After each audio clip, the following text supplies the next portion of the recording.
और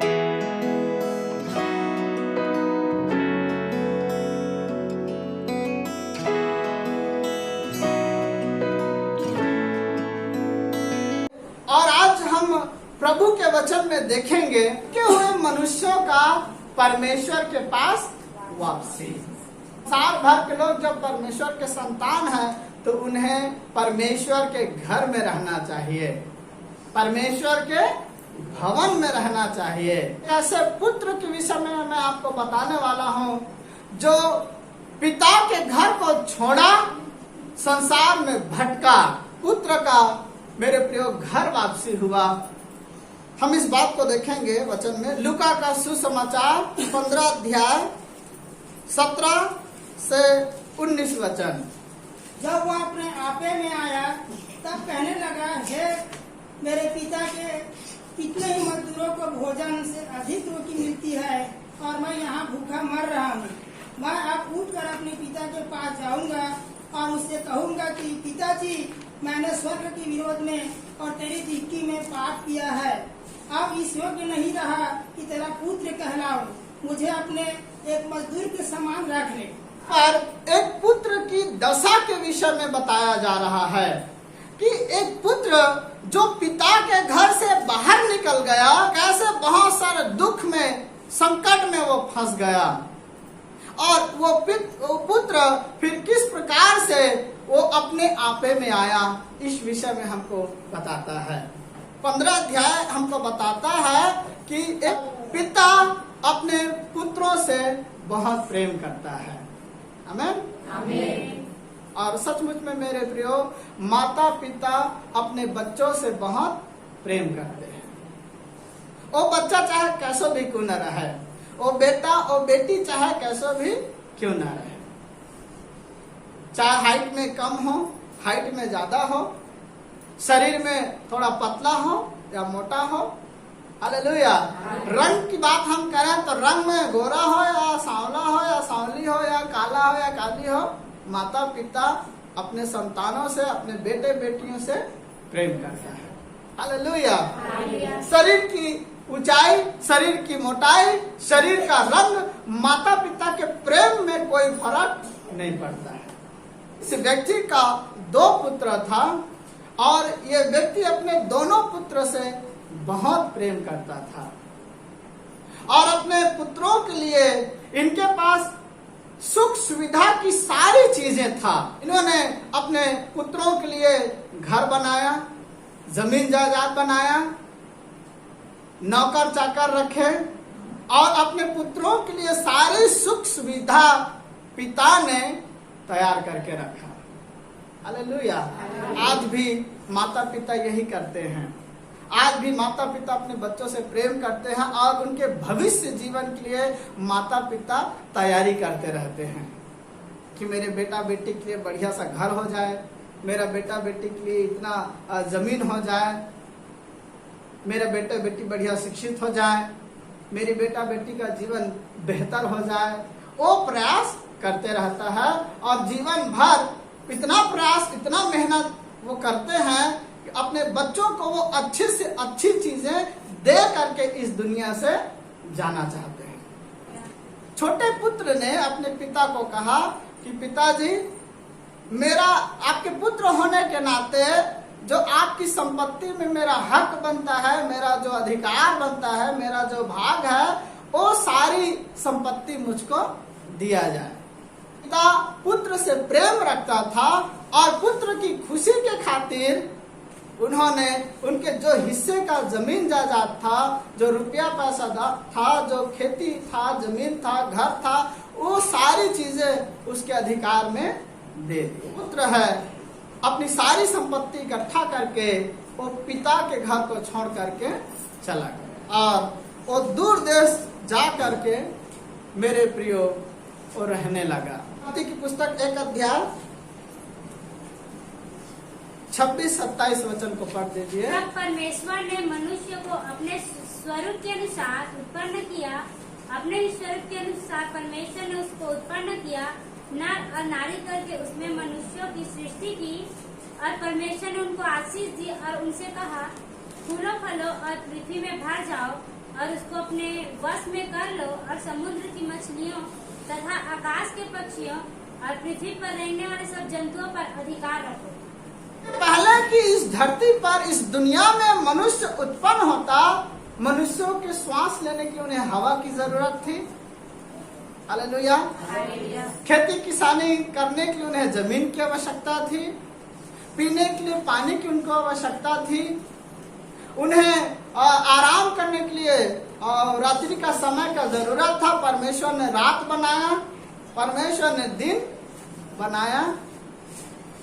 मनुष्य जीवन को जो जो जरूरत उसकी आवश्यकता की थी, परमेश्वर ने मनुष्य को बनाने से पहले वो सारी वस्तु को बनाया। आमीन। उन्होंने हवा बनाया, पानी बनाया, पृथ्वी बनाया, आसमान बनाया, रात बनाया, दिन बनाया, सारी चीजों को उन्होंने बनाया। उन्होंने पेड़ पौधों को उगाया, फल वाले वृक्ष को उन्होंने उगाया, सारी चीजों को उन्होंने पहले बनाया। आमीन। और उसके बाद परमेश्वर ने फिर मनुष्य को नर और नारी के रूप में बनाया, और नर और नारी के रूप में उनको बना करके परमेश्वर ने सृष्टि का सारा अधिकार उनके हाथों में दे दिया कि तुम सारे जीव जंतु के ऊपर में तुम्हारा अधिकार रहे। सारी चीजों को उनके हाथों में परमेश्वर ने सौंप दिया।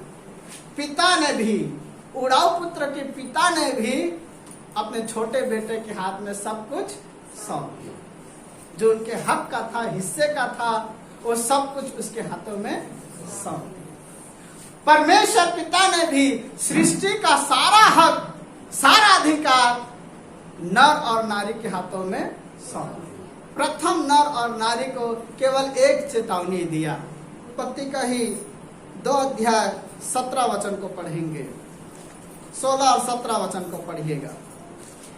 और यहोवा परमेश्वर ने आदम को यह आज्ञा दी, तू वाटिका के सब वृक्षों का फल बिना खटके खा सकता है, पर भले या बुरे के ज्ञान का जो वृक्ष है उसका फल तू कभी न खाना, क्योंकि जिस दिन तू उसका फल खाएगा उसी दिन अवश्य मर जाएगा। केवल एक आज्ञा कि भले बुरे के ज्ञान के वृक्ष के फल को तुम न खाना। अब पुत्र के विषय में बताना चाहता हूँ।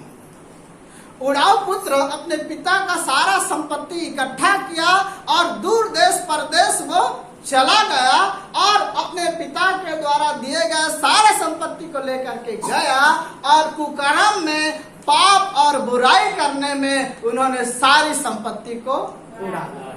जुआ खेलने में, शराब पीने में, कुकर्म के काम करने में, रहीसी दिखाने में, दिखावा करने में, ऐसे सारी चीजों में उन्होंने अपनी संपत्ति को उड़ा दिया, खत्म कर दिया उन संपत्तियों को। मेरे प्रियो, आदम और हवा भी जब सृष्टि के ऊपर में अधिकारी बना दिए गए और उन्हें परमेश्वर की ओर से चेतावनी दे दिया गया कि तुम भले और बुरे के ज्ञान के वृक्ष के पेड़ के फल को न खाना, परमेश्वर की ओर से चेतावनी पाने के बाद भी प्रथम नर और नारी ने परमेश्वर की आज्ञा का उल्लंघन किया, और उल्लंघन करके प्रथम नर नारी ने भले और बुरे के ज्ञान के वृक्ष के पेड़ के फल को उन्होंने खाया। उड़ाऊ पुत्र का पिता अपने पुत्र को दूर देश जाने से,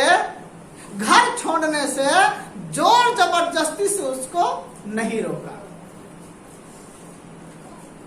हर पिता ये चाहता है, हर माता ये चाहती है कि उनका बेटा, उनकी बेटी अपने स्वयं की इच्छा से उनके घर में रहे। हर माँ बाप ये चाहता है कि उनकी बेटा, उनकी बेटी माता पिता की आज्ञा को खुशी खुशी माने। कोई माता पिता दबाव बना करके, डर पैदा करके वो अपनी आज्ञा को नहीं मनवाना चाहते। जब घर छोड़ने की जब बात आया उड़ाऊ पुत्र की, तो भी पिता ने दबाव नहीं बनाया कि तू क्यों घर छोड़ करके जा रहा है, तू घर छोड़ करके नहीं जा सकता, ऐसा उन्होंने दबाव नहीं बनाया, क्योंकि पिता चाहता था कि पुत्र अपने स्वयं की इच्छा से घर में रहे। परमेश्वर ने भी प्रथम नर नारी को केवल आज्ञा दिया, आदेश दिया कि भले बुरे के ज्ञान के वृक्ष के पेड़ के फल को न खाना, उनके ऊपर में दबाव परमेश्वर ने नहीं बनाया। अब फल खाना है नहीं खाना है, ये उनके स्वयं की इच्छा और निर्णय के ऊपर में था। परमेश्वर किसी भी व्यक्ति के ऊपर में दबाव नहीं बनाता, क्योंकि परमेश्वर भी चाहता है कि मनुष्य अपने स्वयं की इच्छा से परमेश्वर से प्रेम करते हुए, परमेश्वर की बात मानते हुए वो परमेश्वर के साथ बने रहे। प्रियो, अब तक आप परमेश्वर के साथ कैसे बने हुए हैं? क्या डर के वजह से, क्या दबाव के वजह से, या फिर परमेश्वर से प्रेम करते हैं? परमेश्वर आपका परमेश्वर है, इस कारण से आप परमेश्वर के साथ बने हुए हैं। परमेश्वर जोर जबरदस्ती से, दबाव से वो किसी को अपने वश में रखना नहीं चाहता है। परमेश्वर के साथ रहना ये इंसान की अपने स्वयं की इच्छा की बात है। हवा ने क्या किया? उन्होंने परमेश्वर की आज्ञा का उल्लंघन किया, पेड़ के फल को खाया और उन्होंने आज्ञा उल्लंघन करके गलती किया, उन्होंने पाप किया और अदन की वाटिका को, शांति की जगह को, परमेश्वर की उपस्थित रहने की जगह को छोड़ करके वो वहां से बाहर निकल गए। सुनिए, इधर उड़ाऊ पुत्र पिता के घर को छोड़ करके बाहर निकला और उत्पत्ति के समय में प्रथम नर नारी अदन की वाटिका को छोड़ करके बाहर निकला।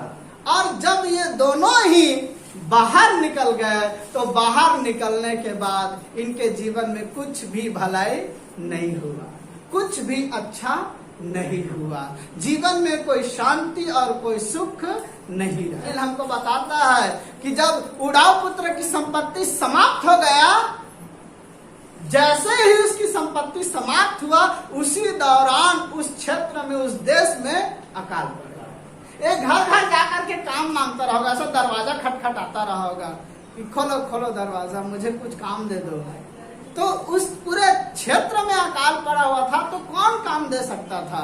सब लोग बोलते थे रहे होंगे कि हमारे पास कोई काम नहीं है, तुम तो भैया बहुत बड़े रईस आदमी हो, तुम तो अपने पुरखौती संपत्ति लेकर के आए थे। हालेलुया, तुम तो अपनी पुरखौती संपत्ति लेकर आए थे, तुम तो बहुत अमीर थे, तुम तो बहुत रईस थे, बल्कि हमें ही कुछ काम दे दो। लोग ऐसा बोलते रहे होंगे।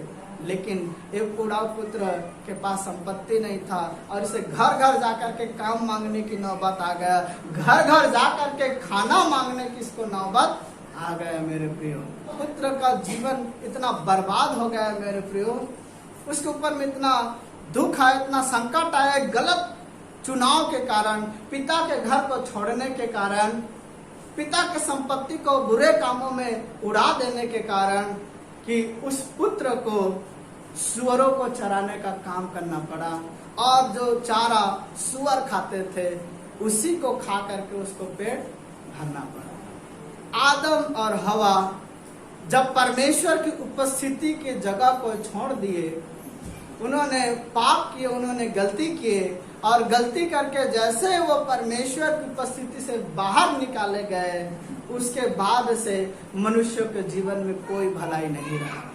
यहाँ से फिर मनुष्यों में समस्या आरंभ हुआ, पाप आरंभ हुआ, मनुष्य बुराई करता रहा, उनके जीवन में बीमारियां आता चला गया, कई सारे हानि, विपत्तियां, संकट मनुष्य जीवन में आता चला। और उस समय से लेकर के मेरे प्रियो आज तक जो मनुष्य परमेश्वर के पास वापस नहीं आता है, वो सब के सब आज संकट में, दुख में अपना जीवन जी रहे हैं। परमेश्वर दयालु है। आमीन, हालेलुया। जब मेरे प्रियो उड़ाऊ पुत्र का जीवन जब पूरी तरह से बर्बाद हो गया और उन्हें सुअरों का चारा था उसको खाना पड़ा, एक दिन वो अपने आपे में आया। आमीन। बाइबल हमको बताता है कि एक दिन वो अपने आपे में आया।